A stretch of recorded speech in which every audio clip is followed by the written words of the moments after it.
সৌদাস গেলেন আয়ু শেষে স্বর্গস্থলে, হইলেন সুদাস ভূপতি ভূমণ্ডলে। সুদাস করেন রাজ্য অনেক বৎসর, দিলীপ হইল রাজা রাজ্যের উপর। দিলীপের নন্দন হইল রঘু রাজা, পুত্রের সমান পালে পৃথিবীর প্রজা। একে তো দিলীপ রাজা মহাবলবান, তদ্রূপ হইল পুত্র পিতার সমান।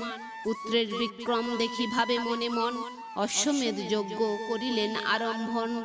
অশ্ব রাখিবার ভার দিলেন রঘুরে, যেখানে সেখানে যাবে নিকটে কি দূরে। অশ্ব দিয়া দিলীপ কহিল তার ঠাই, যজ্ঞ পূর্ণকালে যেন এই অশ্ব পাই। অশ্ব ভার লয়ে রঘু করিল প্রস্থান, সঙ্গেতে চলিল তুল্য যোদ্ধা বলবান। ইন্দ্রদেব বলে ব্রহ্মা কোন বুদ্ধি করি, অশ্বমেধ করি রাজা লবে স্বর্গপুরী।